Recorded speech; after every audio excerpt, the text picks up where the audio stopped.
Well, like a true tyrant, that communists are, you should know that the cat is just going to do whatever he wants. It's true. Cats Mhm. are anarchists Elaborate on your theory.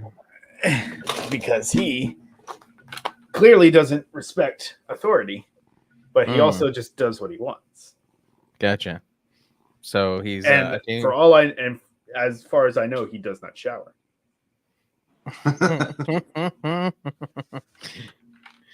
Oh man. Do you think it's going to be the feds who take us out or anarchists? I feel like it's going to be It's gonna be the anarchists. anarchists for sure. The feds are gonna like antagonize them a little bit. They're gonna like Mhm. push a little bit of propaganda anarchist Yeah. way. Because ultimately, like there was a report that said as much. The FBI relies on anarchists to disrupt leftist movements because they do it better than they ever could. Cringe. Mhm. Oh man, so disappointing. But what can you expect from people who don't read? So it is what it is. I can't read, and I still wound up as a communist. Come on. I just looked in the chat on TikTok and Comrade Kardashian's there, and she's like, "Damn, you guys coming for me?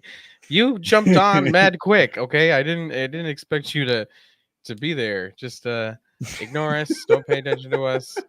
Love This you. is just revisionism. This is Love all you, revisionist. Comrade.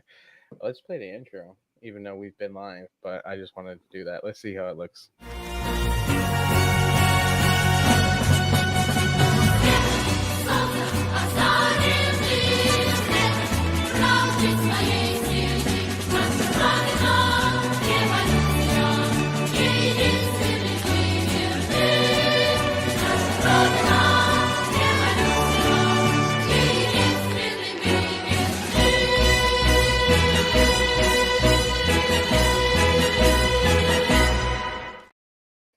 That's pretty sick. I'm not gonna lie. That was I liked it. Yeah. I also like the new logo in the corner. Ooh. Oh right, yeah, we should talk about that. So shout out Mike and Life for coming up with our new logo. It looks so much better. It's giving like NASA, which is a little unfortunate, in the sense that NASA was very heavily infiltrated by the Nazis. But I like Soviet it. space. Soviet space. Did you guys also hear that like ding dong noise, or was that on my end? I didn't hear a ding dong noise. What? I feel like you two are gonna gaslight me now.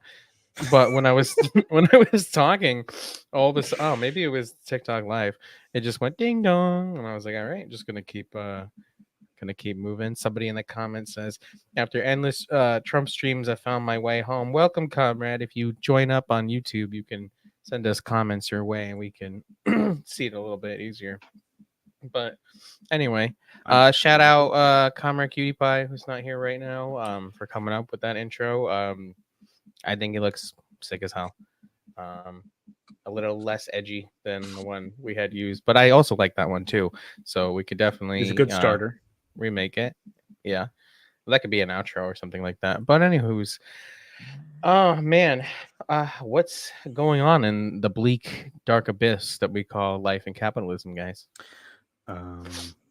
I spent $4 on a bottle of water because I was thirsty, so that was cool. That seems like a very capitalist bullshit that has come in this modern world. So, how much of a percentage of your income was that?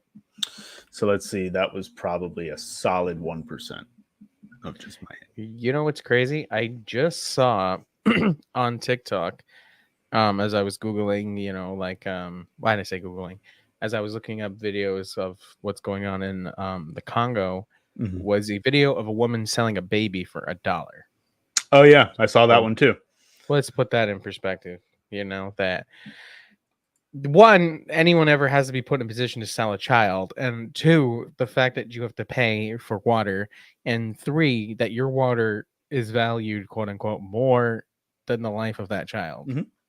The bottle of water was $4. The child was $1, and that is absolutely insane. Especially given the fact that a lot of one of the numbers I had seen is that a lot of the Congolese people are on average living off about $2 a day. That's terrible. No, go on. I was going to say, in case anyone doesn't know, that's what we're going to be talking about today is comings and goings with the Congo situation. Yeah, it's definitely something that has not gotten as much attention in the 30 years that it's been going on. It's something that people on TikTok, particularly, I mean, white liberals never talk about anything good, but like white liberals, definitely don't talk about. It's definitely something that we've wanted to focus on and be educated on because all these issues are connected. There's nothing that just doesn't happen in a vacuum. That's just dialectical materialism. So I know you spent a lot of time, looking into the situation, Crew. So I'm pretty excited to see what you have to say. It's gonna be a lot of thoughts and random trying to put it all together. And the main thing I would want to preface before we get into it is I think we're all kind of in the same spot. None of us are experts, right, on what's going on in the Congo. I've spent like the last week trying to educate myself as much as possible, but there's when liberals call the Israel-Palestine situation complicated, you can kind of just say that's bullshit. Like, it's really not that complicated. It's pretty straightforward in terms of genocide and crises go. But the Congo, what's going on over there is extremely complicated. There are so many players, so many different factors, and every day it just evolves into something new. That's terrible. So I think before we do that, Larry, you said that you had your copy of Heart of Darkness. Did you want to open with something like that, or why don't you tell maybe some of our younger viewers what that is? This is a book by Joseph Conrad, The Heart of Darkness, and it's actually quite a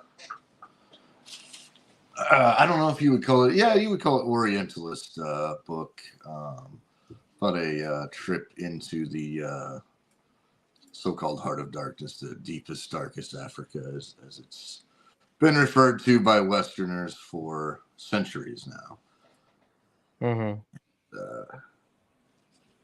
Sort of a study on man's inhumanity towards man, but without any sort of material analysis, which is why it's only a mid book. You can only ever be mid. Every English teacher I've ever met or seen has always told me that it's the best book man's ever written. So, sorry. There's my creepy laugh. I'm into Not quite. Not quite. Do you have a particular passage from that book you think is applicable, or? Shit. It's like going to grab it again. I didn't know we were getting that deep into Joseph Conrad tonight. But let's just. I'm here for a live reading. I don't know what you guys are here for. Yeah, right. Yeah, I don't know. Let's find something that Kurt's where he's talking about. If you like this book, watch Apocalypse Now, which is basically the film version, transported to Southeast Asia during the Vietnamese War, and it's much better. It's much better. Marlon Brando's terrific. Yeah, I don't know. I'd have to go. I haven't read this in probably 10 years, 15 years, so I have nothing off the top of my head right now. So we'll postpone my live reading of Heart of Darkness for another day. Well, Ash here says that she would appreciate you reading. She can't read. Well, I'm just basically stalling because I really can't read. I can also read Ulysses by James Joyce, which is actually probably the best work of fiction ever written. Yeah, that's the fact of the matter is none of us actually know how to read. So we're just projecting. This is all a farce. We're just I don't know what these things mean. No, neither do I. So I have here before we get into this, I think this would be a good sort of intro. So a comrade linked me a book called Cobalt Red: How the Blood of the Congo Powers Our Lives. It was written, I believe it came out this past spring. Excuse the dyslexia and the I guess you could say, American names. So I'm gonna pronounce things incorrectly. But this is by Siddharth Kara, and I know they've done a lot of work exposing basically what's going on in the Congo. But I think this would be this would definitely be a good place to start. And it's funny that you were talking about Joseph Conrad, because this starts with a quote from Joseph Conrad. So the first chapter of the book starts with so chapter 1 is unspeakable richness. It is in every aspect an enormous and atrocious lie in action. If it were not rather appalling, the cool completeness would be amusing. Joseph Conrad's letter to Roger Casement, December 17th, 1903. We are all aware of just how much today's world depends on fossil fuels. Oil, coal, and natural gas are extracted in every corner of the globe, beneath oceans, deserts, mountains, and land.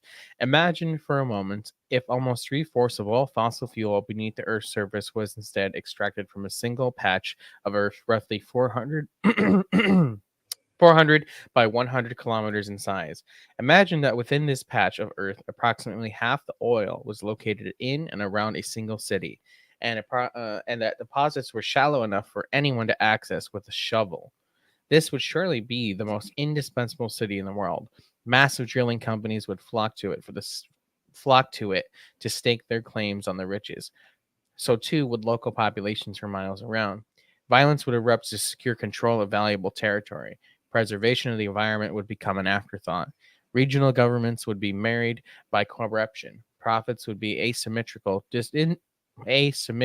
distributed, with powerful stakeholders at the top of the chain, accusing the most benefit while the local inhabitants languish. This is the exact situation taking place today with a crucial mineral that will be as important to our future as fossil fuel has been to our past. The mineral is cobalt, and the city is Kawezi. Kawezi is tucked in the hazy hills of the southern eastern corner of the Democratic Republic of the Congo. Although most people have never heard of Kawezi, billions of people could not conduct their daily lives without the city. The batteries in almost every smartphone, tablet, laptop, and electric vehicle made today cannot recharge without Kawezi.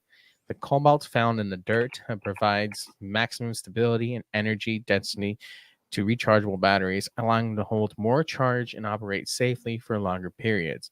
Remove cobalt from the battery and you will have to plug in your smartphone or electric vehicle much more often, and before long, the batteries may very well catch on fire. There is no known deposit of cobalt containing ore anywhere in the world that is larger, more accessible, and higher grade than the cobalt under Kawezi. Cobalt is typically found in nature bound to copper, and the copper cobalt deposits in the Congo stretch in varying degrees of density and grade along a 400-kilometer crescent from Kollectiv to northern Zambia, forming an area called the Central African Copper Belt. The Copper Belt is a metallurgic wonder that contains vast mineral riches, including 10% of the world's copper and about half the world's cobalt reserves. In 2021, a total of 111,750 tons of cobalt, representing 72% of the global supply, was mined in DRC. A contribution that is expected to increase as demand from consumer-facing technology companies and electric manufacturers grows each year. One might reasonably expect Kawezi to be a boomtown in which fortunes are made by intrepid prospectors. Nothing could be further from the truth.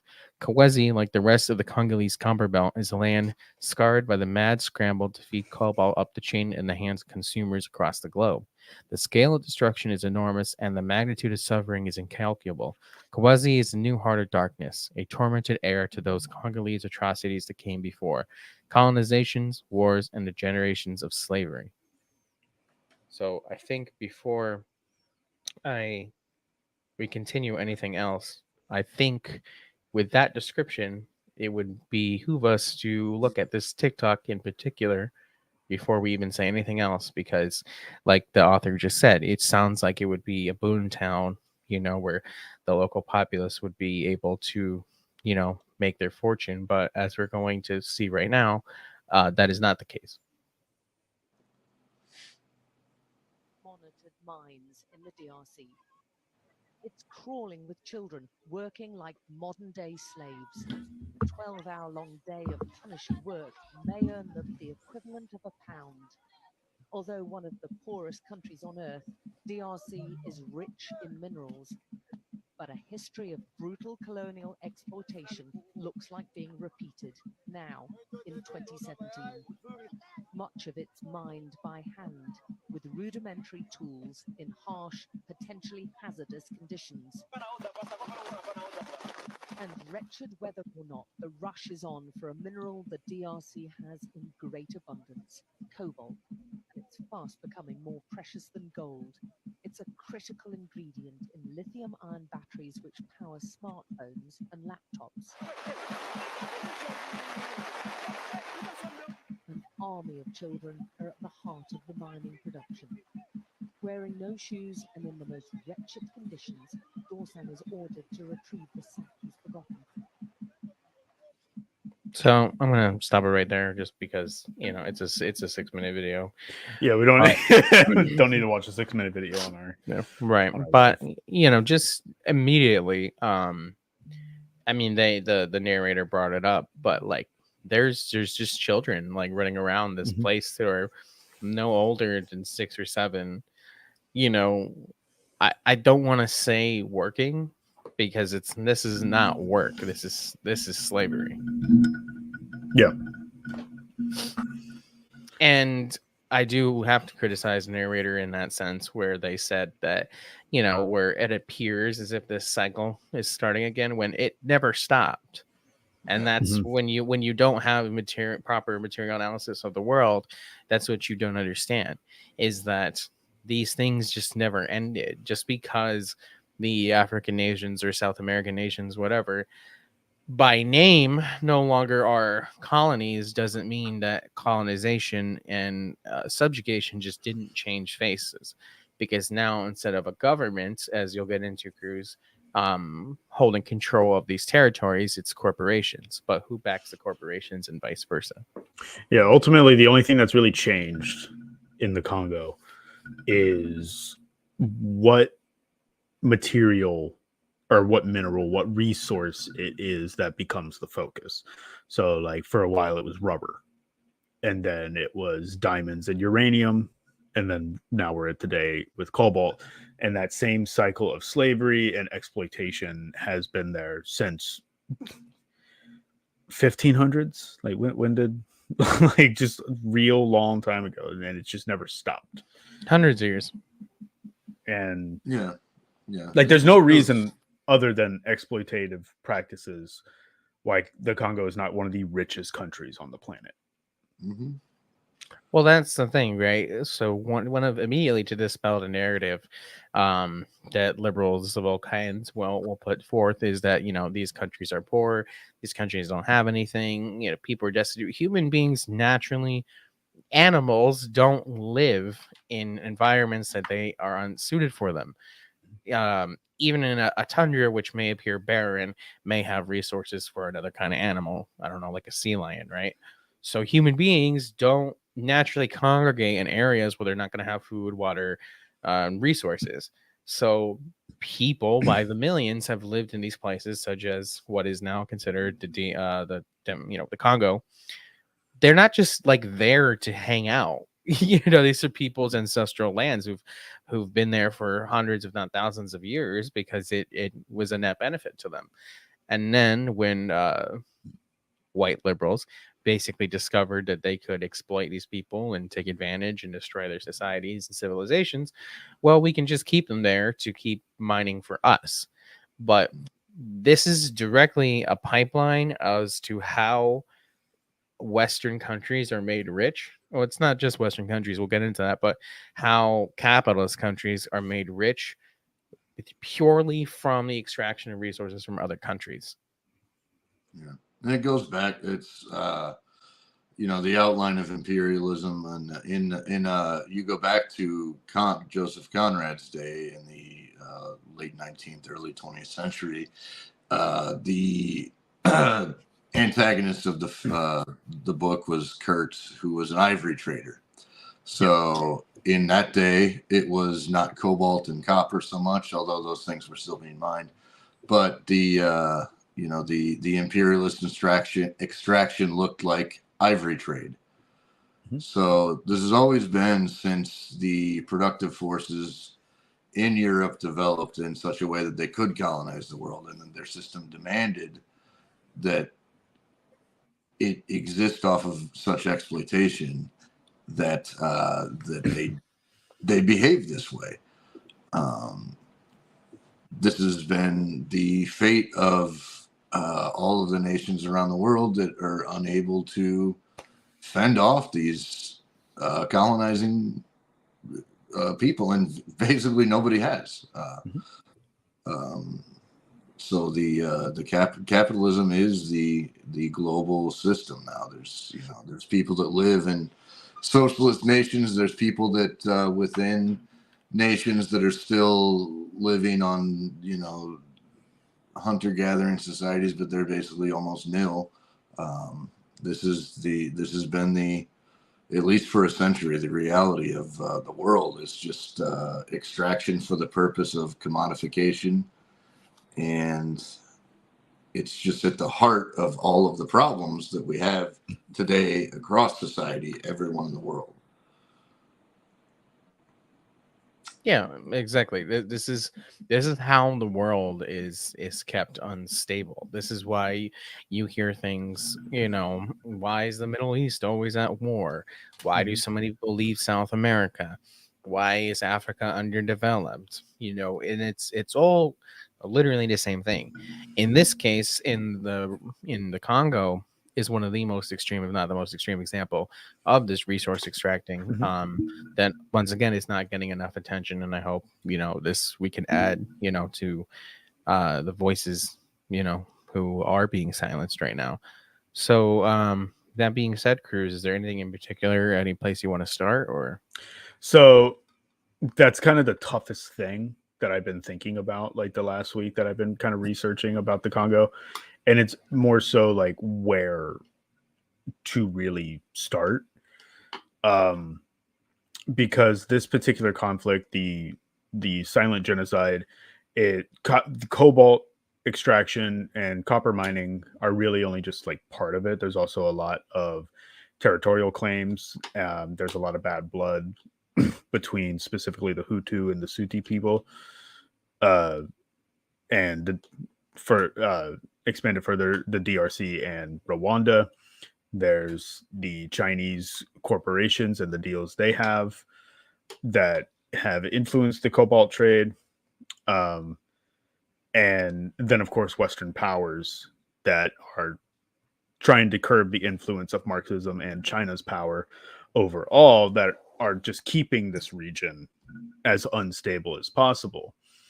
So in terms of like where to start, it kind of starts with the Rwanda genocide, like just right there, back in 94. So just for brief history, I'm just gonna, again, I'm not an expert on this subject, and there's tons of information, and Ivan, after the podcast, when I get, because I'm using my phone as my webcam, I'll probably send you some links to that from what I was researching to put into the description of the VOD for this. But so like you had the genocide happen, the Tutsi people were there, something like 800,000 people were just absolutely massacred by the Hutus. And when they took control of Rwanda back, many of those Hutu people fled to the DRC. At the time, it was still called Zaire, as me and Larry were talking about before the podcast. And then the first Congo War started, and the Kabila, or not Kabila, Mobutu, the president at the time, had been assassinated. The name changed to Congo, the DRC, and just all that complicated history. And around that time, cobalt, the copper mines were like a really big thing, and cobalt was starting to kind of become a bigger player. Because for anyone that doesn't know, like cobalt is not the primary resource they're after. Typically, they're after copper, and cobalt just happens to come alongside of it. And a lot of times they just kind of threw it off to the side, and that's an important thing for here in a minute. And then the Second Congo War starts, where those ethnic tensions continue again. And you've got countries like Uganda, Kenya, Burundi, Angola. So it was called the Great War of Africa, right? And they're all coming in. They're all, DRC is just like even more unstable. And that ends with the other president, Kabila, getting assassinated, and then his son immediately taking power. And after that conflict, this is when you get a lot of factionalization. So, as I discovered when I was looking for what groups are involved in these conflicts, as a result, direct result of the Second Congo War, you get 120 different militia groups, specifically in the Kivu region, and then surrounding areas bleeding over into Rwanda and surrounding provinces of the DRC, where all the cobalt mines end up being. So fast forward to today, and that same conflict, those same ethnic tensions continue, and these militia groups will go in to villages, and it's almost like I thought a lot about mafia groups here in the United States, where they'd go up to a business and be like, you got to pay us or for a protection type thing. Extortion. It's very extortionate.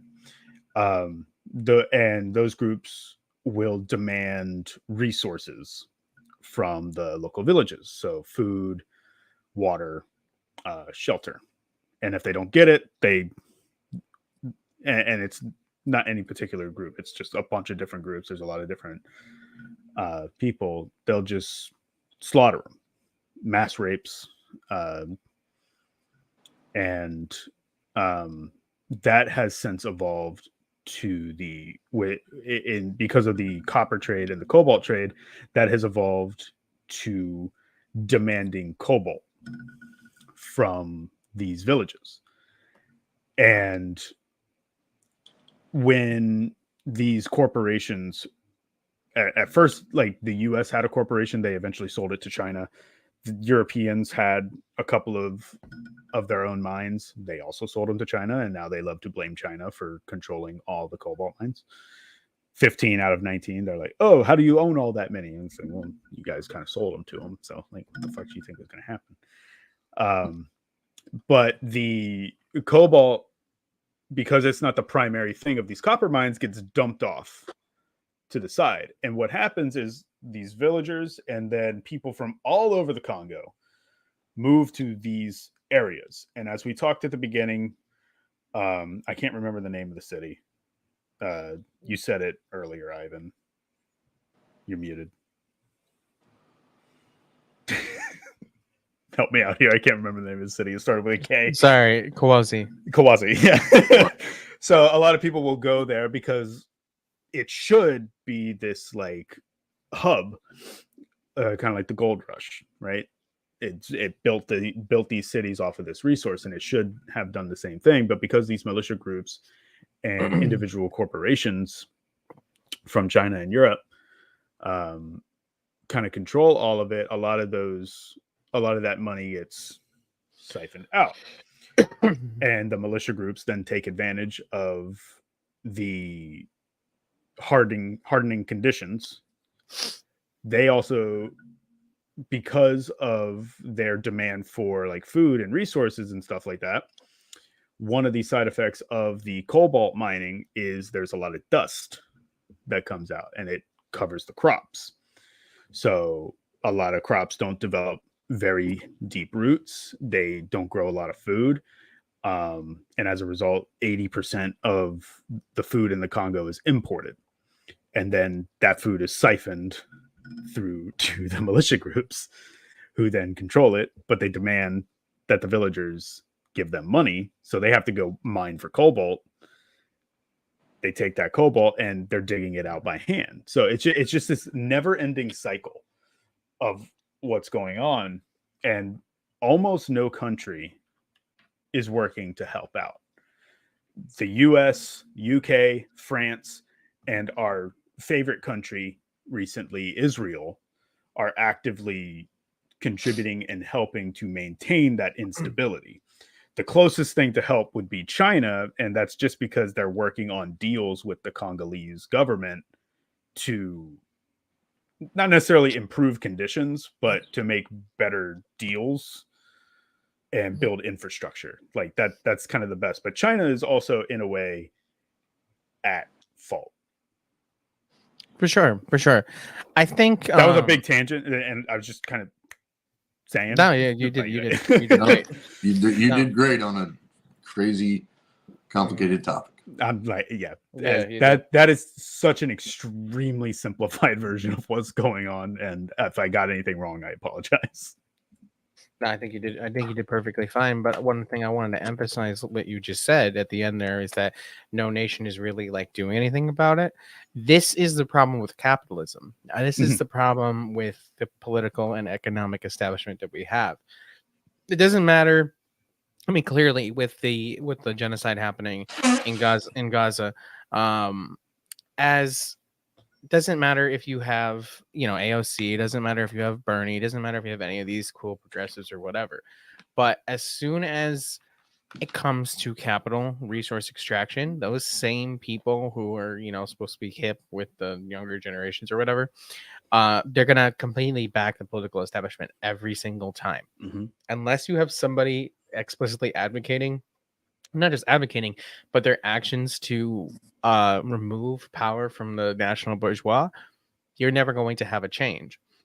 That's why the United States doesn't do anything about it. But clearly, with the conflict, or not conflict, with the genocide happening on Gaza, you can see that a vanguard like the United States is more than capable of moving resources and materials to get actions done. We know this because over the last couple of weeks, the United States moved to, I think we mentioned on the last podcast, moved to basically give unrestricted arms to Israel. And now in the UN resolution just the other day, once again, the United States is the only nation, and for some reason has all control over the United Nations, essentially, basically said, okay, well, we're not going to call for a ceasefire, so all of y'all need to stop talking about it. That's insane. How is that a democracy when most people on the planet right now are saying to put an end to that, and the United States can just say whatever? This just goes to show you just how destitute the situation is in. That being said, okay, so playing devil's advocate, right? Somebody might say, okay, well, you guys are on screen right now with your fancy lights and, cameras and whatever, talking shit about the government and the people who own it. Why are you able to do that? Because they don't see us as a threat, because they allow us to have a sliver of those resources being extracted from Africa, from South America, from the Congo, to make us happy as much as we can be, so we don't revolt and demand it. We have to stop these situations. Bread and circuses. Bread and circuses. What you find happening when you start to challenge liberals on this, as we've all been doing on TikTok, is once you start to advocate for this, you get a lot of resistance because these liberals don't want to be made uncomfortable. And what do I mean by that? As the United States loses its ability to continue to allow this exploitation to keep occurring throughout the world, you're going to have a situation where domestic goods here will either starting to become more scarce or become a lot more expensive. A microphone that costs $100 might cost $500 now. And that will just be how it is, which means maybe we'd be able to live a decent life, but you're not going to be able to buy televisions every single Black Friday and think that you're somehow building some kind of life. You know what I mean? You're not. You're just a consumer. You're just a mouth, and you just keep, feeding. I don't know. It's just absolutely insane. And something that I just thought of because of what you were just saying is in terms of moving resources. So one of the key groups in the Congo situation is the M23 movement, which they call themselves the Congolese Revolutionary Force, but they're not like a Marxist revolutionary group or anything like that. They just want control kind of the region to have their piece of the cobalt trade. But they are largely a Tutsi militia group, which the reason I started with the Rwanda genocide is because that was the group that was being lost eye. But that was the group that was being genocided at the time. And part of the Second Congo War, like at the end of that, one of the agreements was that Hutu militias within the DRC, the Hutu are the ones that had control, and they fled to the DRC. They formed their own militias, and that essentially war/genocide continued. Yeah. When those Hutu militias came back, the Tutsi militias continued. And recently they had launched an offensive against the DRC and the Congolese government. And as a result, the UN peacekeeping forces are gone. A African coalition, like the Kenyan armed forces that were there, they have been asked to leave as well. I think some US counterterrorist organizations that are there are also being asked to leave, and the DRC is now turning more and more to China. And as we discussed, China has majority control over a lot of mines, so they're working. The Congo is moving more and more towards China's direction, as we've seen with many African countries and just many countries around the world moving more and more towards the Chinese. And this scares the shit out of the United States. So a lot of it is technically rumored, but it's one of those rumors where it's like it's probably what's happening. They are funneling money to Rwanda, which has a lot of ties to the Western government. Rwanda is sending that money to the M23 group. The M23 group is in direct conflict with the ADF, which is an Islamic militant group, and Wagner from Russia, alongside the Congolese military. And basically, they're just there to disrupt everything so that it disrupts trade of cobalt to China, so that they can't refine it, they can't make batteries, and then and it's all part of the propaganda machine where they can point to China and say, look, China has control over everything, and this is why everything's destabilized over here. We, the United States, good guys, have to do something about this, even though the United States are the ones actively funding the conflict to begin with. Right. Even if the United States, Western capital interests got total control and China was no longer a factor in the region, there'd still be conflict. Yeah, there'd still be conflicts all over the place. Yeah, nothing would change. The people's lives that are working in the Congo would not change. Yeah. It's the biggest. It's unbelievable that anybody would actually believe yeah. the U.S. suggestion otherwise, but liberals, as we know, believe all sorts of strange. The biggest thing I've seen in some of the research was it seems like the current move is the UK, the US, and France have all realized that they are going to lose control. They're not going to have control over those mines. So, as we know, there is child slavery and child labor that is happening there. Not necessarily directly China's fault, because Congo has control over the situation as well, like the Congolese government. It's called Psycho Mines and the Geika Mines corporations, and it's a 70-30 split. Like it's not just Chinese companies necessarily. It's like it's a bunch of players. But what they're doing is Europe is like, oh, we should start building our own battery factories, and we should start mining our own cobalt in Finland. And then what they're doing is they're like, look, we're not using child labor up here in Finland. You can get good, clean cobalt from the European countries, and not that cobalt from China, which is using child slavery. Never mind. For the last 30 years, we've been getting our cobalt from Yeah, exactly. They're just like, oh, look, see, we're making the good choices. And yeah, they're wanting to tear up Serbia.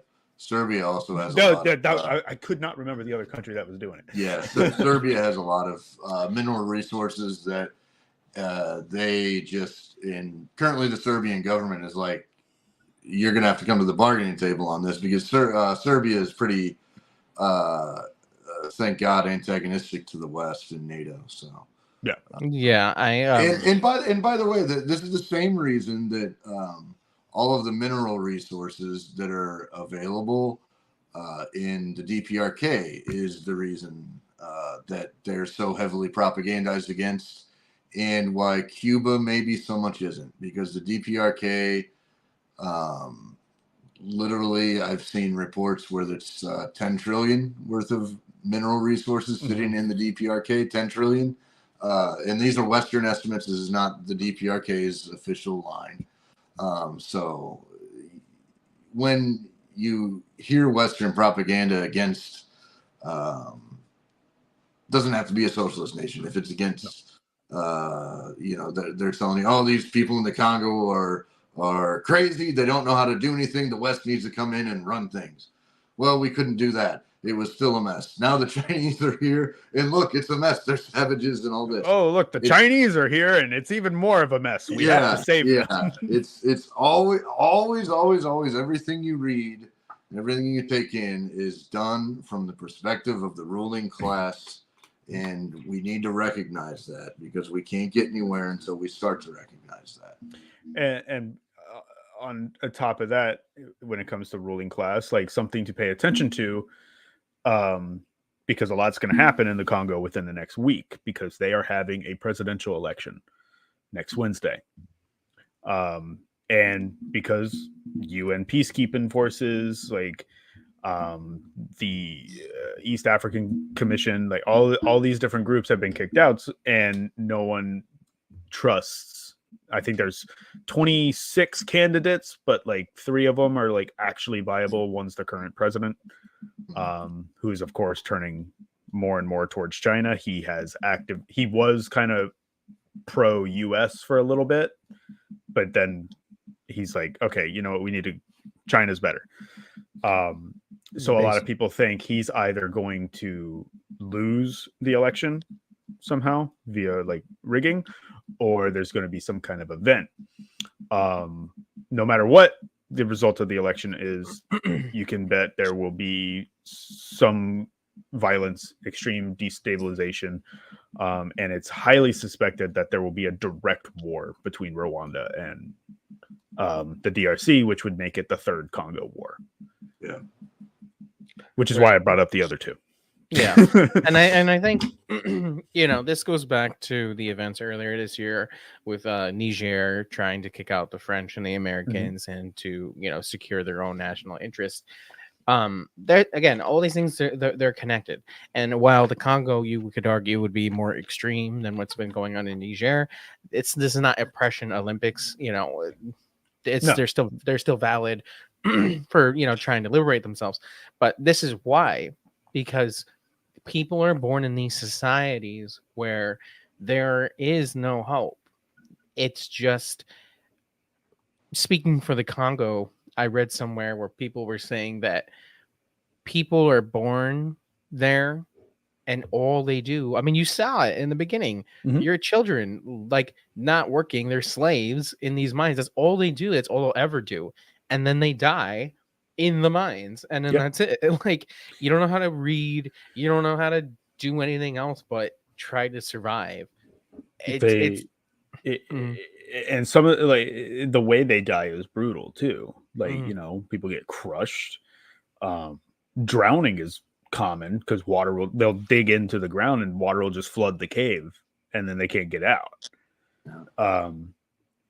And not only that, but cobalt is not the most healthy mineral to be around raw, like for that for extended periods of time. So there's high rates of disease and illness. Yeah. If it's smothering the crops, it's smothering your lungs. Yeah, and China's supposed to be building hospitals, which is part of Congo's beef with them because they haven't built enough hospitals. But that's so let me I want to get your guys' analysis.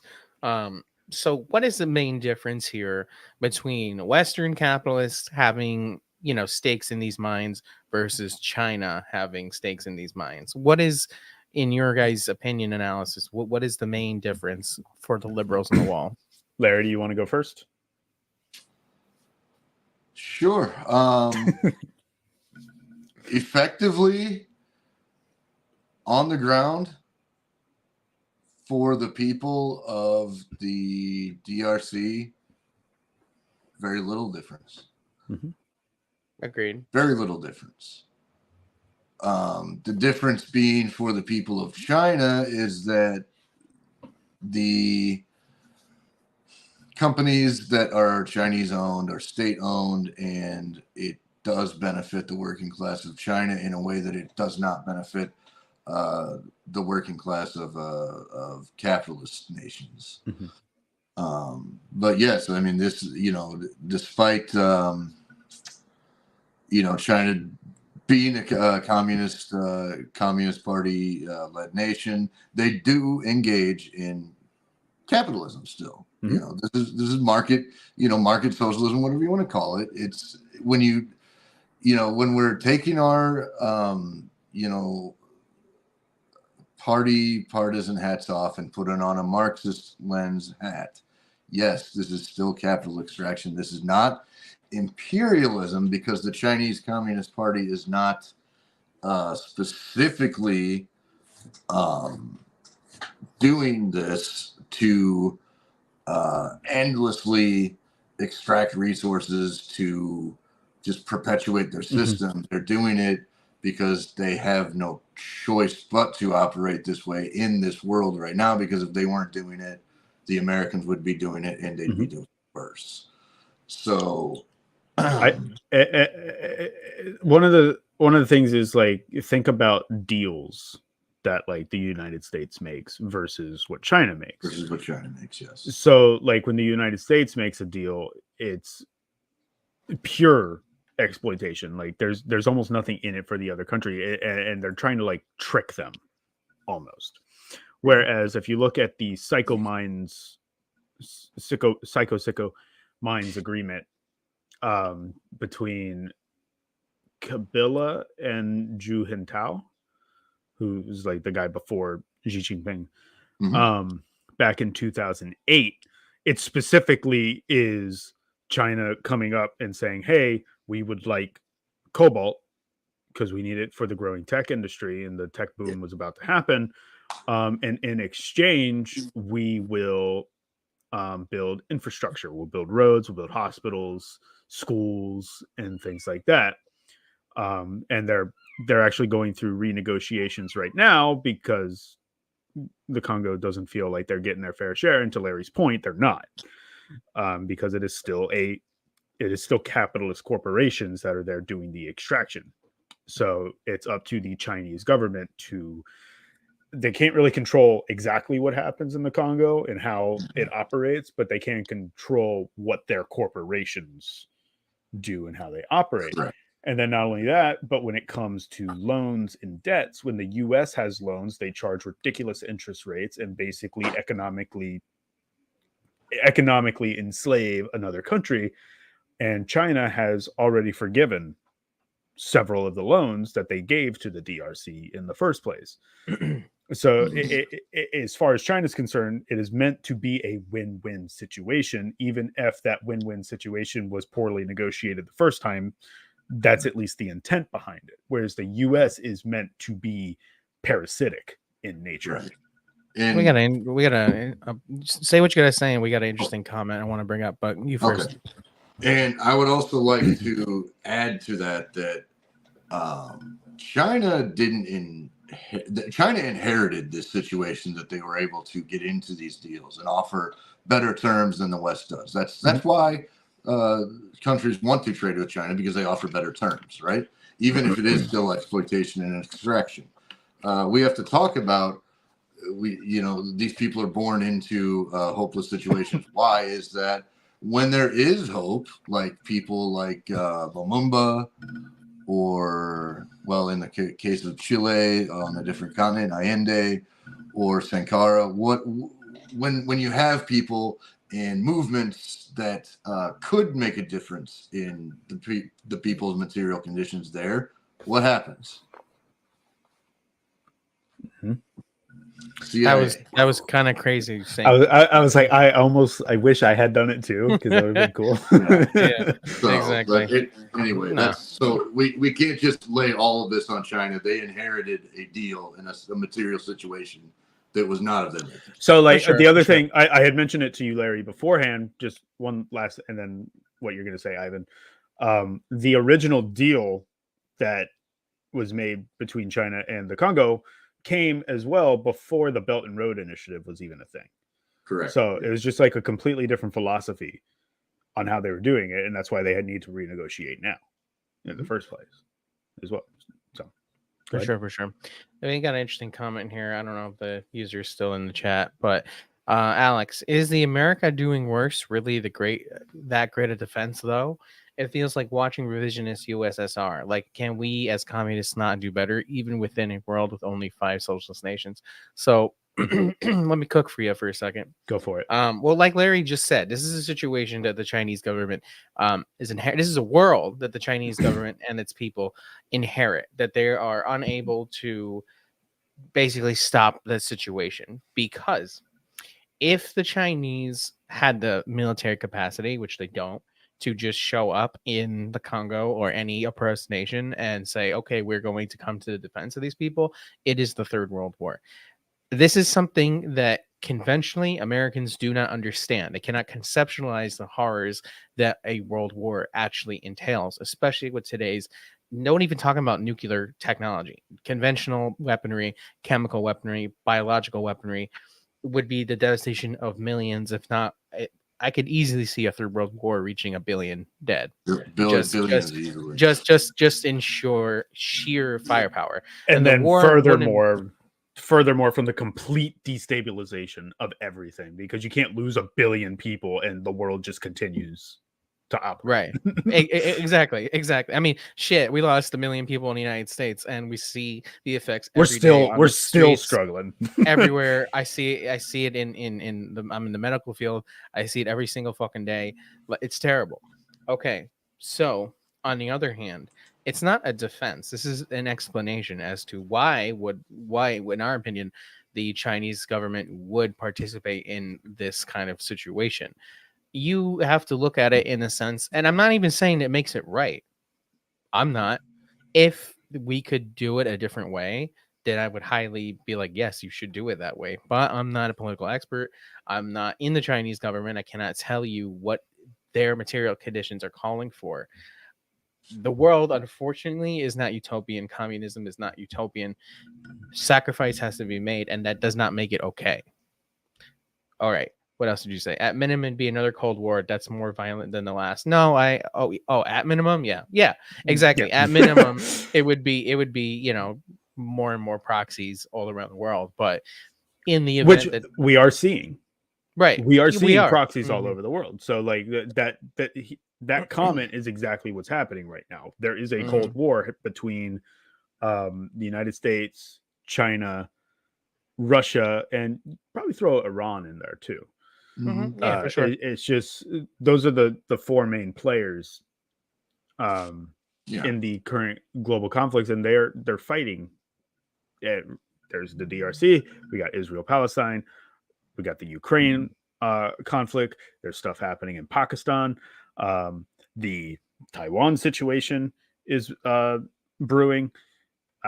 There's stuff all over the world, and we're just constantly fighting. It's all resource, and as much as I would love for China to take better stances and, like just implement socialism in the DRC via their economic might, that's just not a thing that can happen. They don't have that kind of power, that kind of sway. Real quick, I want to shout out Rick on the TikTok feed. He wants to also add Somalia and Yemen, as part of those conflicts. Rick also said earlier, China has mostly moved on to making sodium ion and lithium iron phosphate to avoid the cobalt issue.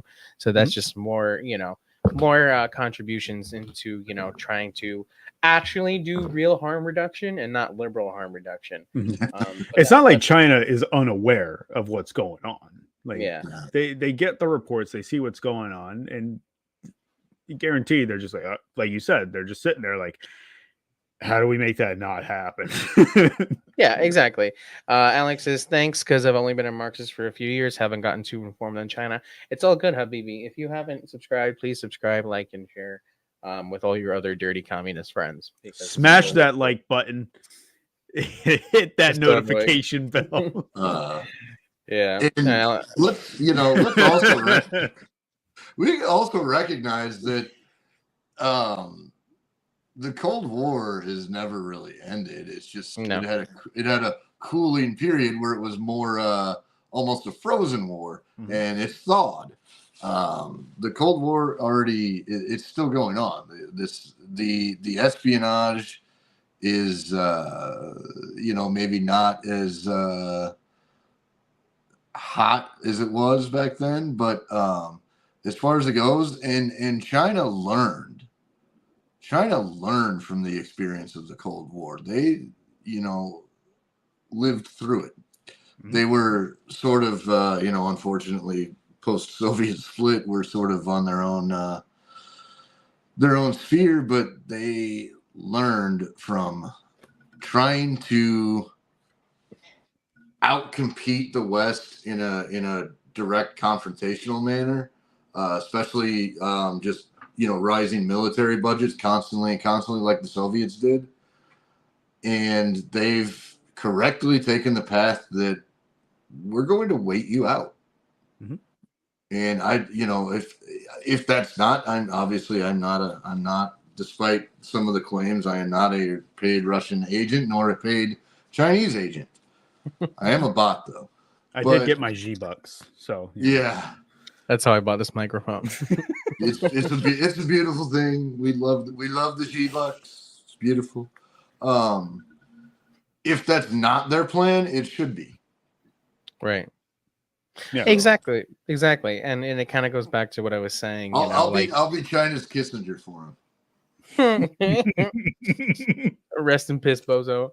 But it kind of goes back to the World War comparison that I was making, that the Chinese know that, well, if we can wait them out, not only are we saving the nation, we're saving the revolution, we're saving our people and more people's lives, in the future, as opposed to in a direct confrontation. And we see that when Xi when Xi went to meet Biden, and then Xi said to I might be using the wrong word, to Congress or the equivalent back in China, was basically like, we have to be friends with the United States. Like, we have to be cooperative. And it's not because ideologically they agree.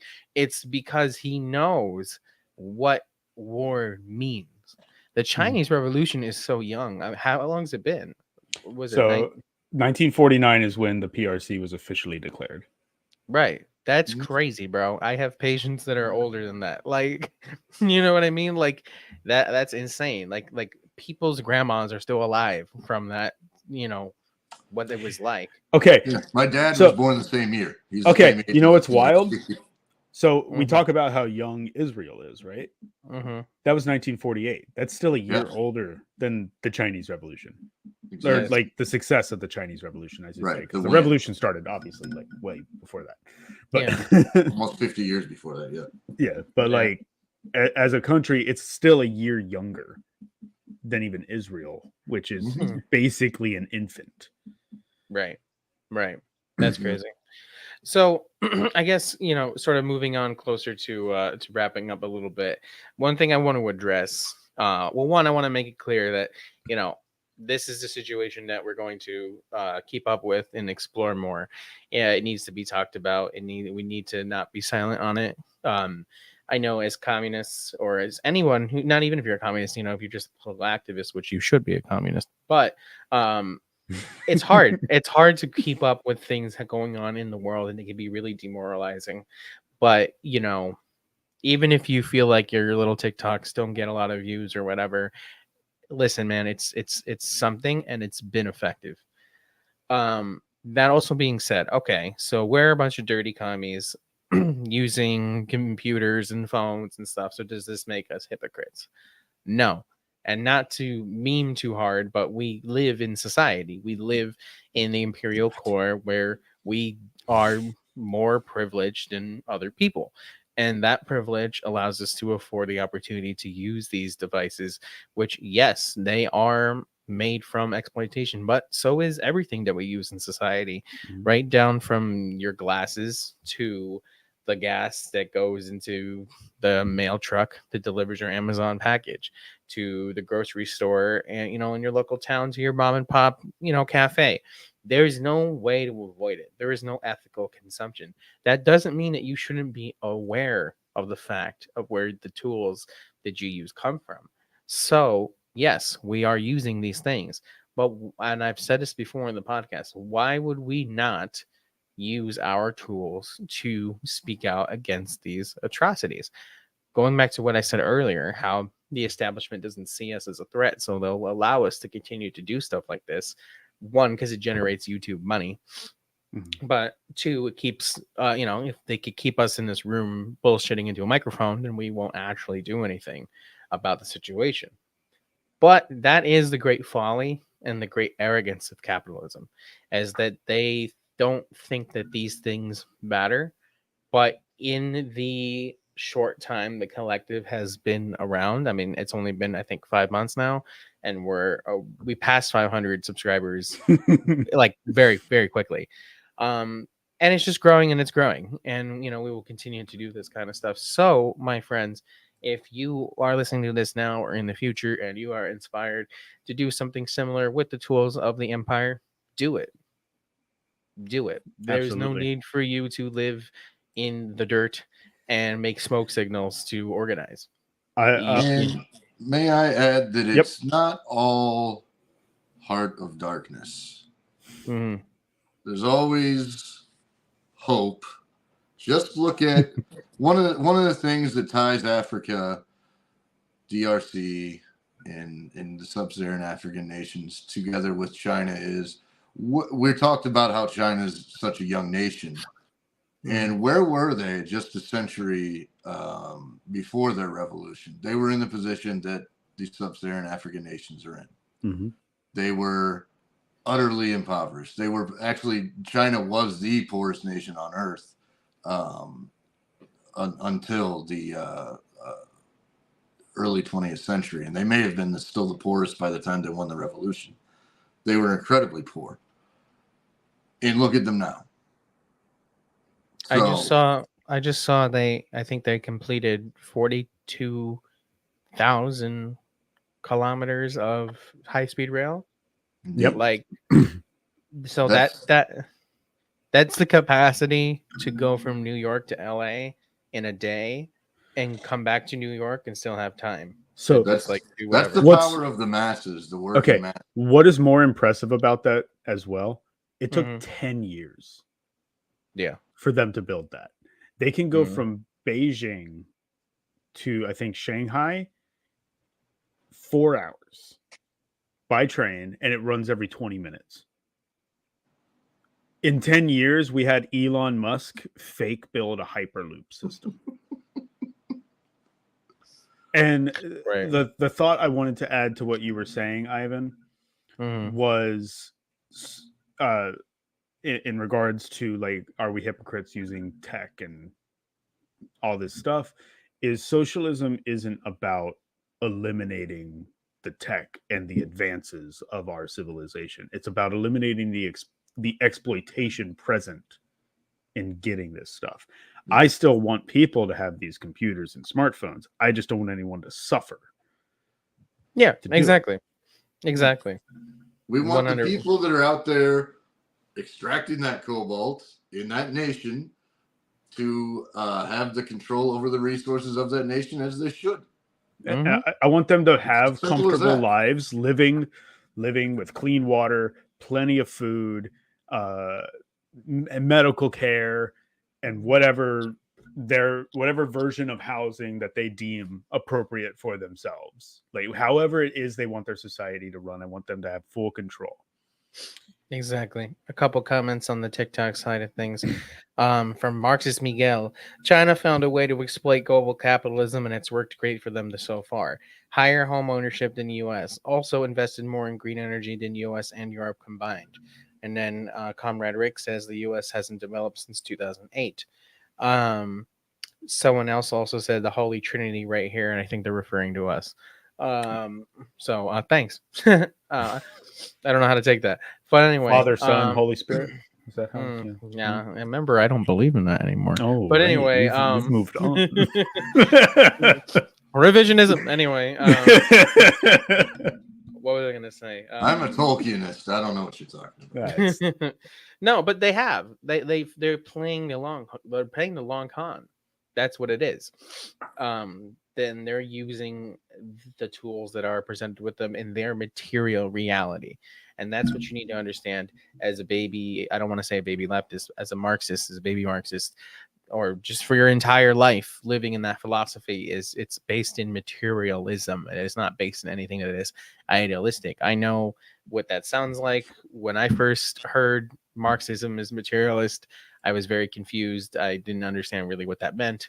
Now, at least I'm trying very hard to continue to do so. But yeah, going back to what you said, how China built that in 10 years, I've seen the same major highways in my area in the Northeast being worked on for 10 years and nothing's changed. And they're just like, one more lane, bro. I promise. Please stop. I have seen parking lots in my city with the same pothole for 10 years, but I always see like a team periodically out in that parking lot as if they're assessing how to fix the pothole. Because it's a scam. They're just like, it's just a way to move money. I remember I saw on Reddit during COVID, back when I used Reddit, which is cringe. It was a time lapse of in China, they were building a COVID hospital and they built it in, I think, a week. Where basically it like built a full facility and like moved it through the streets and whatever and put it down, whatever. And the comments are super xenophobic and racist, being like, it's not, it doesn't work. It's falling apart. My brother. At what cost? My brother, I work at a hospital, and while I was there literally last night, I kept hearing this like dripping sound, and I'm like, what is that? And I turn a corner and there's a huge fucking hole in the ceiling and then a little like bucket, just taking in all the rainwater. And I'm like, excellent. Like, I think this is America infrastructure. I think the absolute most impressive thing I've ever seen video wise, we're just kind of bullshitting right now, was there was like a sinkhole or something that had destroyed a road. And they worked overnight. They just had people in and out doing it. And the road was open the next day before people were even like up. It's like a 6-month project in the States. Yeah. Depending on what state you live in. If you live in Missouri, that might just be a feature of your state if that happens. Exactly. If you live in Missouri, that's probably just going to be the road from now on. Like, you just got to watch out for the big pothole. The sinkhole is now a big pothole. Right. But like, I saw that video and it was like a time lapse. Like, they had a camera set up and it was just cranes coming in, people coming in, filling up the hole, repaving the road, painting the road, resetting up the street lights, and then boom, the next day there was cars driving on it. Right. Like, nothing happened. Right. So I think we're getting throttled, my guy, because on the TikTok, Radical Leftist said the likes dropped, and I was like, what do you mean? He said that we had 10,000 likes on TikTok just now, and it went down to 7.2, like 7,000.2. This is the downside of operating with these kind of thoughts, is when you do start making a stink, and a big enough stink, they'll start trying to shut you down slightly until they consider you a real threat, and then they'll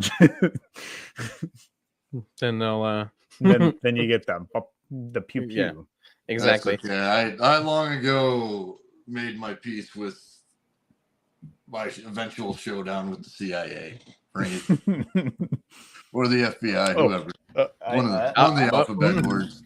Yep, he's got to get his copy. The alphabet boys, that's what I call them. Motherfucker, where is it? Oh, there it is. Real quick. Hey. Yeah. It's too bad I don't read. When I went to grab it, Wait. Hey! Put them up.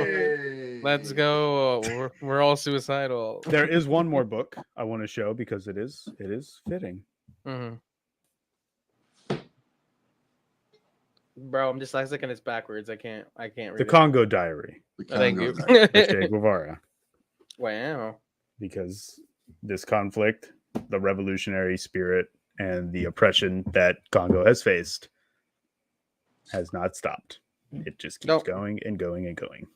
It hasn't. And people over 100 years ago laid this out. So that's the thing, right? Like, okay, so like, yes, Marxist memes, we like to meme and we say read theory. And I understand as a dyslexic person, people read at different levels and not everybody has that capacity. But I don't even always mean nice. I don't always mean like sit down and read the book. Okay.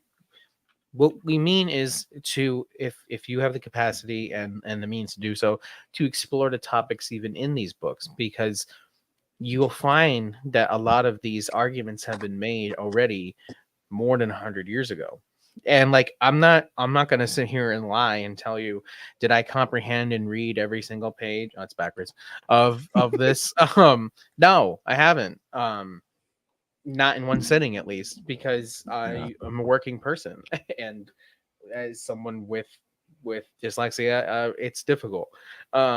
So listening to other people talk about it, or audiobooks, or just reading a page at a time, or whatever you need to do to comprehend these kind of things and these subject matters, it only benefits you in your education to understand how situations like what's going on in the Congo are happening, because they don't just happen just because. They're not happening because of human nature. They're not happening because it's their culture or their religion or the color of their skin or because they're stupid. Okay, the people in the Congo don't need to read Das Kapital to understand what is happening to them. They're living it.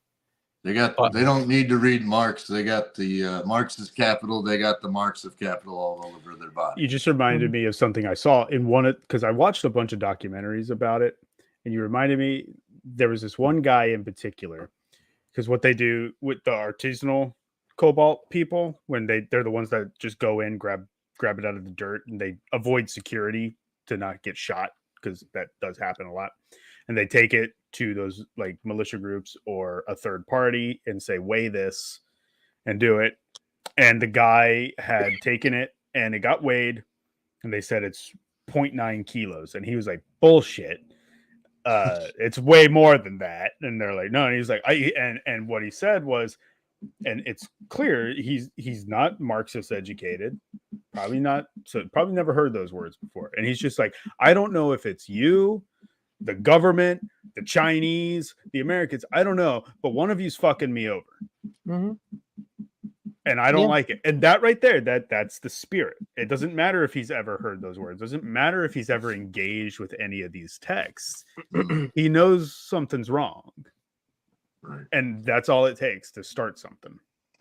Right. And on top of that, we would highly encourage you to not read them by yourself and read them with a group, because, well, that's the whole point of communism. It's just not to become the smartest person in the world. It is to organize with your fellow working masses to do something. And if you do read all the books and you think you're the smartest person in the world, then you have not properly engaged with the text. Yeah, exactly. Because I mean, even earlier, not to spoil too much of the next episode, but I was reading some theory and I was like, God damn, these people don't miss. Motherfuckers don't miss. Every time, subconsciously, I'm like, like, all right, I got it. And then I read something and I'm like, oof, like these people were, I don't even want to say crazy smart, because I mean, they were, but they have just able to it's like literally looking into a portal into the past. It sounds so Mhm. corny, but it's true. Where somebody 100 years ago has outlined exactly how I feel and what I've been thinking about my current situation, and then I look into it and I see that, and I'm like, God damn, bro! Like, There's so many of those texts from 100 years ago from those people, and it's like I could see them if they had the tech we had today, they'd be doing exactly what we're doing. Yeah. Just Yeah, talking. Struggle's the same, just the It's just the everything. equipment's a little fancier. You know, Yeah. we're not writing you know, pamphlets necessarily on, you know, or like Lenin when he was stuck in jail where he was writing on disappearing milk ink. we have a little bit. I mean, they would fucking love to have this kind of Could you imagine Lenin with a podcast? well, I think we talked Yes. about that once We in talked one of about our videos where we said I would be like, who would be on what platform and whatever.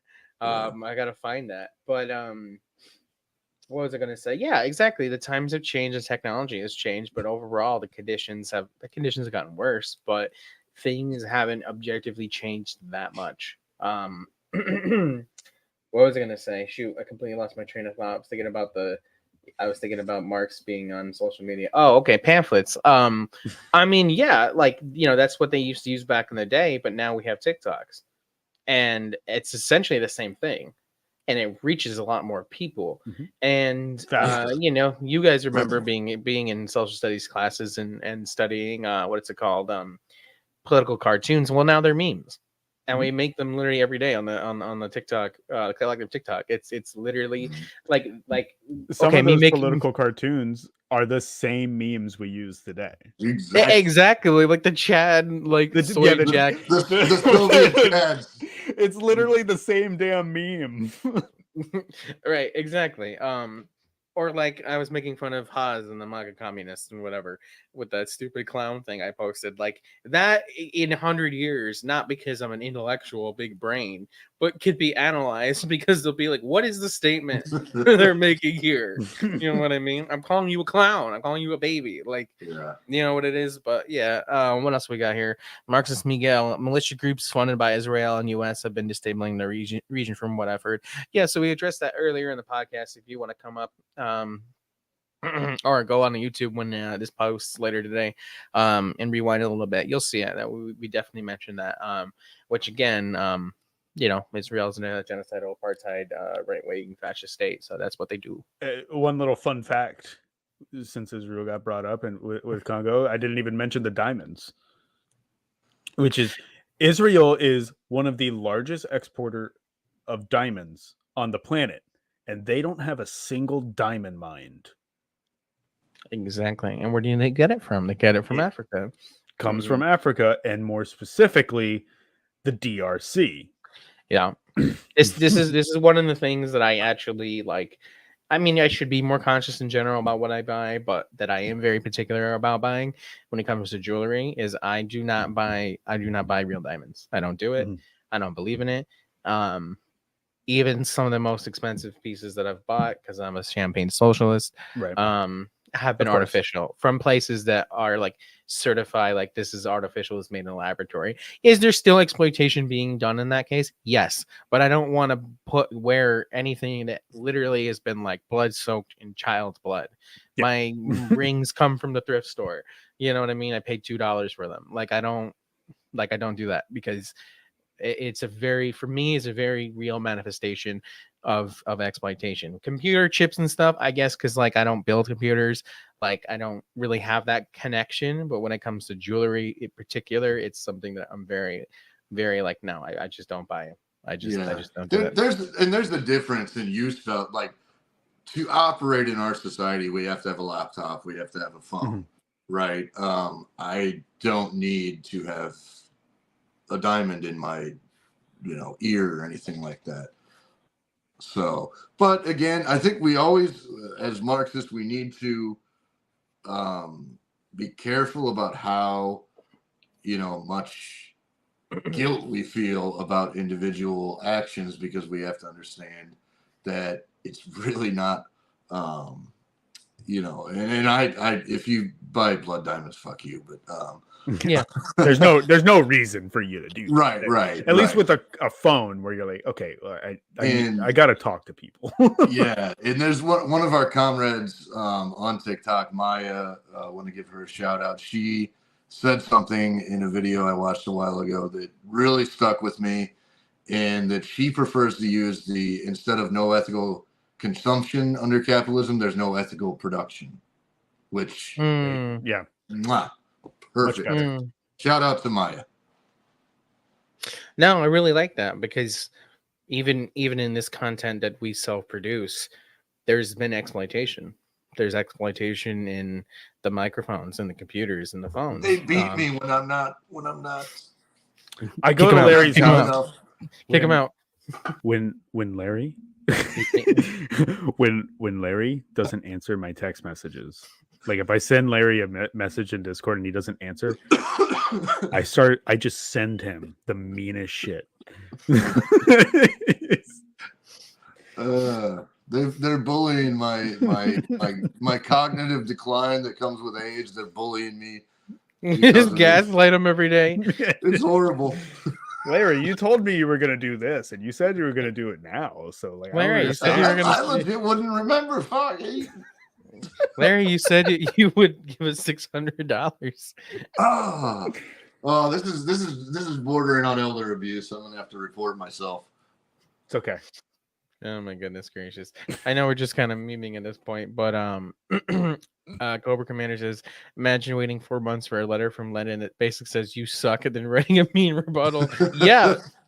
Okay. Actually, you know what's funnier than that? Imagine being Trotsky and writing a letter, and Lenin reads it and goes, "This is silly," and just doesn't respond to it at all. Just toss it. Wait a minute. I'm gonna start beef right now. Cobra, listen. you could tell Eddie he can respond to my stitches. Okay, we can have this dynamic, because I've tagged him, and I know he sees it, and I know he's like, this motherfucker. But that's okay. I'm just joshing. I'm just making a jokey joke. This is the leftist infighting that they talk about. Yes, this is leftist disunity. This is why nothing ever gets done, and why we will die. Absolutely. Yeah. Isn't there a scene from that Patrick Stewart movie where he's Lenin and he's in the boat with his girl, and he's just like bitching about the letter he got or something, Larry? I thought I saw something like that. I don't know if you know what I'm talking about. Oh no, he was that scene when he's in the boat and he's rowing and he's asking Kripskaya to read him the declaration that Kerensky had made. Kerensky being the leader of the provisional government before the revolution broke out, right before. Kerensky was a liberal, and Kerensky was pro sticking with the war and everything like that. Long story short, and yeah, I'm beyond that, and I can't remember what else was in the scene, but yeah, I still gotta see that. Yeah, he says something about every nation, every capitalist nation involved in a war is an imperialist war. And hasn't the clown read a book? And she's like, well, he is a lawyer. Oh god. TikTok feed, Comrade Ash says, leftist infighting? I would never do that, lol. Listen, Ash, everything was meant to be. Now you're here and one of our top fans, that I'm a top fan of yours. So it's all good. Don't even worry about it. We love you, Ash. I don't know about that. Mwah. Big kisses. Cringe. All right. Anyway, so that being said, yeah. So, these are things that we have to pay attention to and see how they play out. I think definitely we'll talk about the election and its results moving forward. Just sort of. Yeah. So that happens Wednesday. I think it's Wednesday next week. Okay. Is when the election happens. So we'll see we'll see what goes on. Like I said earlier, most people expect it to be challenged. There is expectations for lots of violence, and it could escalate into a full-blown war with Rwanda. is some current thoughts and speculation that I've seen. All right. So here's some speculation, and we're gonna call it, and we're gonna play this clip back.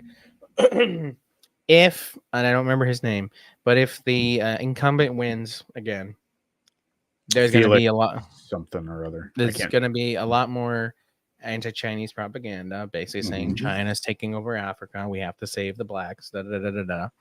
And then there's also going to be Russia will probably back up whatever China does, because even though they're capitalists, they have similar interests in opposing the United States. So then something Wagner, something Ukraine. This is why Joe Biden has to win the presidency. Man, that is going to be. That's literally what it's going to be. If Biden doesn't win, then China takes over. Russia takes over. Based. We can't let them win. And no matter what happens, Lockheed Martin is going to be drooling and Boeing, Lockheed Martin, Raytheon, they're all just yes. More. I remember when I was watching, I don't know, it was either YouTube or TV, but it was some kind of show, and somebody was like, "Yeah, my son working at the Lockheed plant," and I was like, "What? What does he do there?" That's like the George Lopez episode because I don't know if you guys watched a lot of George Lopez, yeah, he works at the airplane factory, and there's an episode where his daughter's mad at him because they make specifically landing gear for military aircraft. And he's like, "We don't make the bombs. We just make the landing gear so they can land and reload." And it's played off as a joke. And I'm like, I hate George Lopez. I should do a series on that.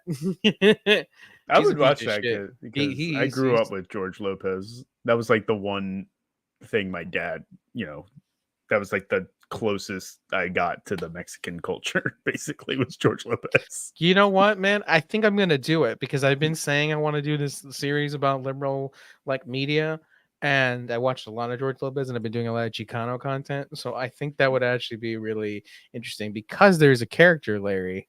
It's George's father-in-law, who is a Cuban exile, and he always makes comments about going back to Cuba and toppling Castro. So you know what? I think I have to do this. I think I just unlocked something. Yes. Oh, I remember that Carmen was the daughter. George Lopez is who my dad thinks he is. Oh, cringe. Why would you want to go do the bidding of the empire to go to die or wind up in prison? They took away his slaves. By the way, he's white. Yeah. Of course. Oh God. Fuck. George Lopez is a piece of shit. He stole his wife's kidney. Yeah, he's what? Okay, so I don't know all the details. But this is no longer a Congo podcast. I need to know about George Lopez. He's a kidney thief? You can't. So from what I understand, and I will not back this up because I don't care about George Lopez. But basically, sources, I made it the fuck up. From what I understand, George was with his wife, and he went into kidney failure because he was an alcoholic. And I can laugh at that because I was an alcoholic. So she donated a kidney to him, and he immediately divorced her. Oh my God, I'm reading it right now, and it says George Lopez and his wife, screenwriter Anne Serrano Lopez, who famously donated one of her kidneys to him, are divorcing after 17 years. The decision is amicable and by mutual agreement, so it says. But you're right, it happened almost immediately after. Bro, did you even try? 17 years is nothing to sneeze at, bro. Bro, he really said, "I'm just in this for the organs. That's it." he harvested the organs and moved. He just farmed her when one of his gave out. He's like, "I'm gonna drink on your dime, on your kidney, and then once I get what I need, I'm out." Comrade Ash is saying in the comments, there's an episode where their mom tries to rally the factory workers. I have to do this now. It stirred. No, you really should, because I don't know if you know, George Lopez has a new show.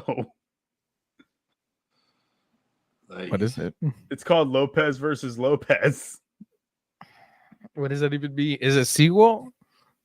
Kinda, because it's got like some of the same like actors in it, and I saw like a clip where it brings his family from the other show into that show. Oh Jesus! Wait a minute. Wait. Did he fill the stereotype and had a secret family on the side? I don't know the context of it, so I can't tell you. I just know I saw that. Isn't George Lopez also like racist? I don't know. Probably. I wouldn't be surprised, to be honest. He's just not a good person. Like, what does Lopez think about the Congo? What are his thoughts on Israel? That's ultimately what we need to know. That's the important thing, tying the struggle of the Lopez family into the struggle of the Congo. God, he's so red.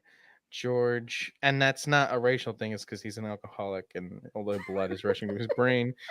George Lopez signed the letter, the open letter in support of Israel. He's one of the 700 signatures. Oh my God. He is labeled as a Christian Zionist. Oh, cringe. Yeah. Of course. George Lopez joins forces with Latino organizations to get out the vote. Voting for who, George? Who are we voting for, George? I like how we have more views talking about this than Congo, but that's okay.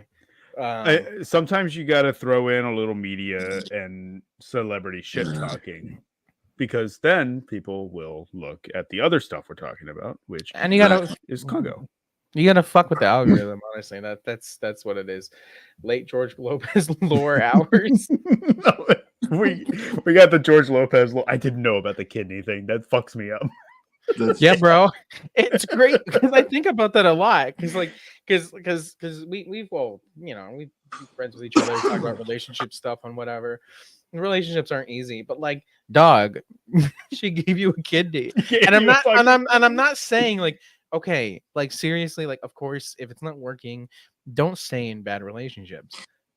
But she gave you a kidney, which means like there was premeditated, like, you know what, we've been together for a lot of years, you know, we've had our ups and downs, but like, I love you. I'm going to literally give you a piece of me so you don't fucking die. This is George Lopez. You think he was like he's not on the waiting list. He's not on the UNOS waiting list for organ, bro. He's a millionaire. Like he can get it wherever. But his wife gave it to him, and then he fucking dumped her ass, bro. like you didn't even. Did that mean nothing to you? Right, like if he left like a year or two later, like I could see like, okay, whatever. But like no, he's dead ass was just like, all right, like they take the mask off. And I'm like, picturing him waking up from the table, and they're like, "Hey, you're good." And he's like, "Are you sure?" And they're like, "Your vitals are stable, your kidneys are working." And he's like, "Thank God, get the fuck out of my house." I got two comments. One's from Rick. Yo, George Lopez went to Israel and took back the settlements according to Google. I'm doing this series. Oh my God. And then the other one is he was in Blue Beetle too recently. So he was in a major movie as well. So he's like all over the place. So you have to do this. Please, for the love of God, do this video. I have to put the clip from Spy Kids where he's that robot.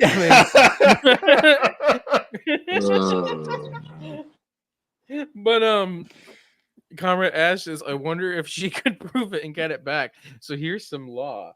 No. So when you donate an organ, my friend, part of the paperwork you're signing is that it no longer belongs to you. Yeah. So but we have friends. We have friends. Just leave it at that. The Kollectiv goes fucking viral because Larry threatened George Lopez. I just said we have friends. We have friends. Kollectiv declares war on George Lopez. Comrade Ashes, hear me out. Bill Derpley says in Blue Beetle it features George Lopez. It's straight up anti-PMC military propaganda that glorifies Latin American revolutionaries. Not sure if they meant to do that. That's baller. All right, we'll have to see. I haven't seen the movie. I know it's on Max, but that's crazy. Let's see. Man's been hit a Cyberpunk 2077 level stealing back implants. Alex, I don't know who you are, but I love you. Like, thank you so much. George Lopez walking around just going, "This war is a people's war. The corporation." Oh my god. Yeah. Wow.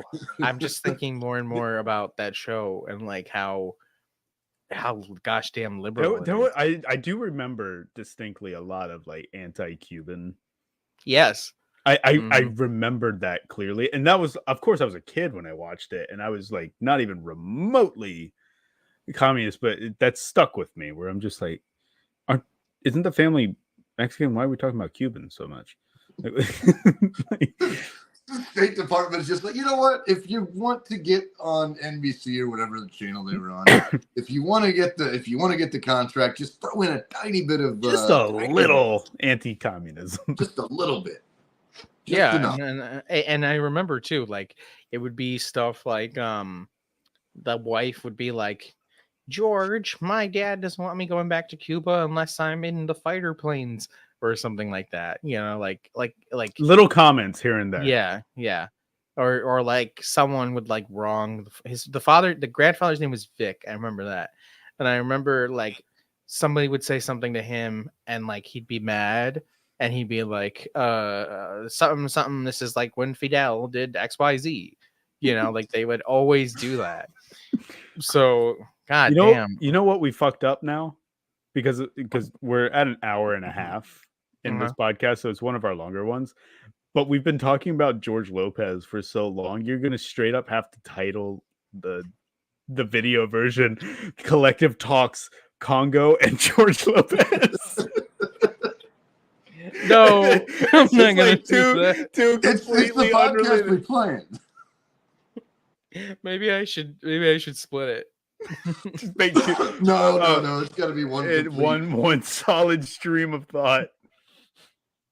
And this is how you know we're champagne socialists. It's just like Congo, and then it's like, all right, so it would be like it'd be like the Congo, the silent genocide / Kollectiv declares war on George Lopez. Oh, they say we declare war on George Lopez. I can't do that, dog.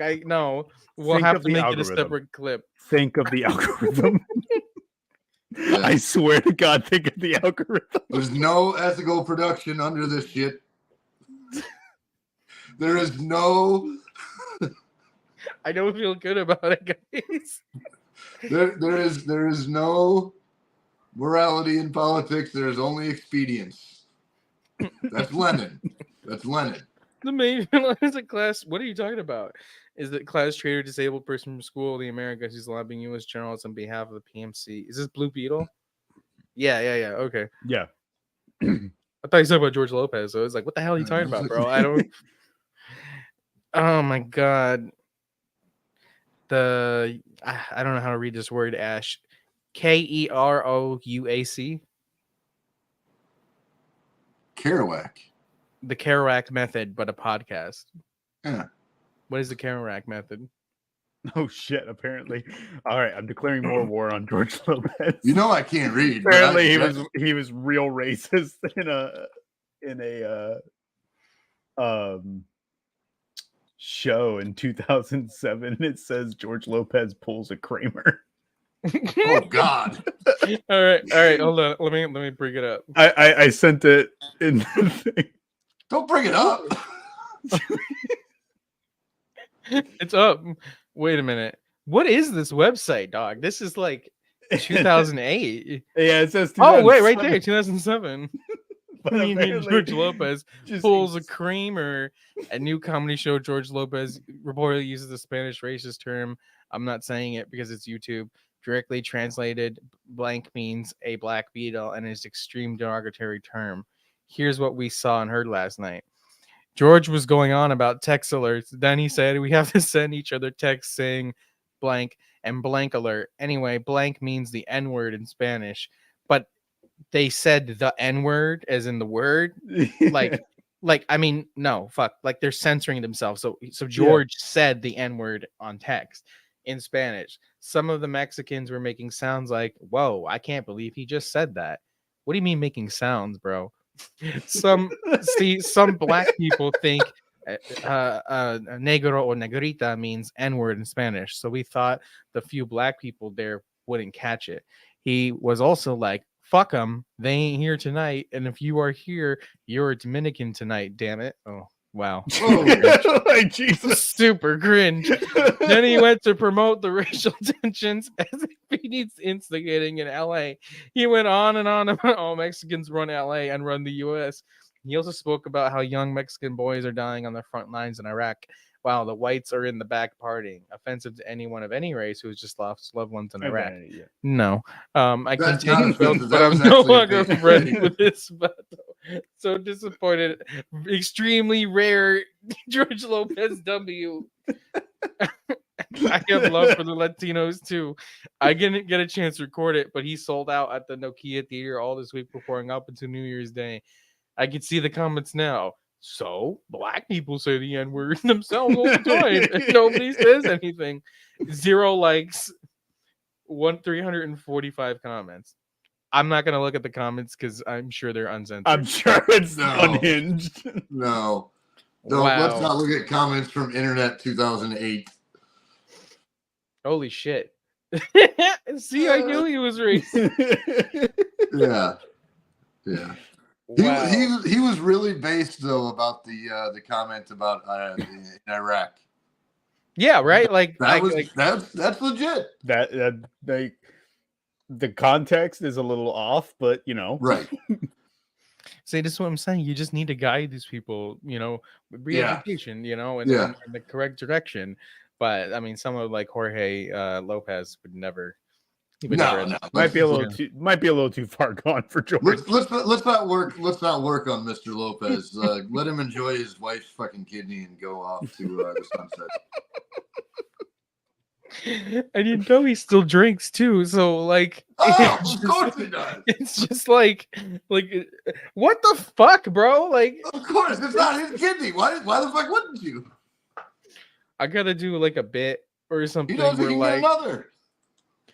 Or all like right. George is talking about stealing his kidney. What we're gonna say? I was gonna say, all right, so it's official. Everyone on Kollectiv, please like, subscribe, hit the notification bell. That way you can see Ivan talking in video form about George Lopez. This will be my longest, most popular video. I see it now. Any comments? Last comments? Listen, at least we talked about Congo the most of the time. Okay. Yes. Yeah. Sort of. No, not sort of. Okay, so my final comment will be: I prefaced at the very beginning. We had all our giggles about George Lopez, but I prefaced at the beginning before all the Congolese talk that none of us here are experts on the Congo. And a lot of what I pulled up is, for the most part, surface level. And the most I can say, and to advise anyone listening and anyone listening in the future, is to examine deeper, look deeper, find these sources. There's a lot of sources coming directly from Africa as well that'll teach you about this. One channel I had used is called the African Diaspora Network. And they had talked quite a bit about what was going on with the DRC, and as well as other African news. There's also a channel called Tuna Cheki, which is just an African news network. So, especially here in the West and in the United States, we tend to forget about the hardships of Africa. We tend to almost, I don't want to say write it off, but a lot of people that I have encountered here will just be like, oh, it's Africa. That's why it's like that. But to really understand how we exist here, we need to understand Africa. And if we are going to fight for a better world, we need to help eliminate the exploitation of Africa as best we can. So please read, listen, whatever you can about it. Absolutely. And fuck George Lopez. We're all experts in George Lopez. We are George Lopez experts for sure. Lopez lore this is where you come to learn about it. See, but like unironically, like none of it's funny anymore. is Larry is George is the kind of person who would look at the mines in the Congo, and I'm going to say it a lot more politely than he would, but he would be the kind of person to be like, well, this is their nature. This is what they do. You know, they're animals. And George is the kind of person who directly is the one benefiting from these kind of things, because somebody like George, you know, they are members of the bourgeois. Now, just George, I'm sure George owns companies and whatever. I'll dissect everything. Yeah. But anyway, you know, he's a member of the bourgeois, and he's a member of the bourgeois because he has a direct relationship and influence to the national wealthy elite. Perhaps he doesn't own like factories and things like that, but to say that he doesn't have an influence, yet maybe a small one compared to people like Warren Buffett or Bill Gates, but it's still there, you know. He's solidly upper strata petite bourgeois if we're going full class analysis. Absolutely. Yeah, exactly. So as much as it's like, you know, it's funny, and I think also too, hold on, Cruz. I think also, you know, part of it being I'm sorry. Part of it, fuck man. I think what I'm trying to say is this. Like, okay, why, like, memeing, or is it insensitive that like we're just making fun of him now after talking about genocide? I think not, also because the reality is we talk about these really bleak and dark and disturbing things, and sometimes being able to put that energy into somebody who is a lot more almost cartoonly evil just kind of helps us cope through the day. But it also is related to the class analysis of these kind of people who do support these things. Now, Cruz, you look like you're about to explode, bro. So what did you find? So I typed George Lopez owns. George Lopez has like some restaurants and things like that. But one of the biggest things is he founded the Lopez Foundation, which provides significant community and arts resources for education. George and someone named Anne, I don't remember if that was the name of his wife, I think it was, also spent many years as the national spokespeople for the National Kidney Foundation.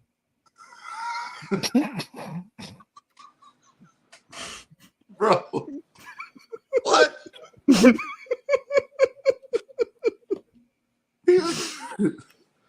I'm going to die if we do not end this stream soon.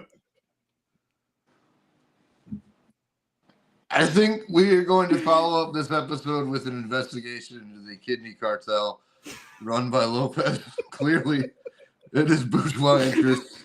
That being said, I think we need to sign off and do our research on this topic. And please Please put energy. Don't put as much energy into George Lopez as we have. You know, look at it, have a laugh, have a giggle, but put your energy, put your brain into researching what's going on in the Congo, researching what's going on in all of Africa, as well as Latin America, Israel, and just keeping in mind what's going on in the world, and do your best to have a materialist analysis of it and talk to everyone around. Fucking bike. Talk to others online to ensure you have the most accurate information that you can. God damn it, George.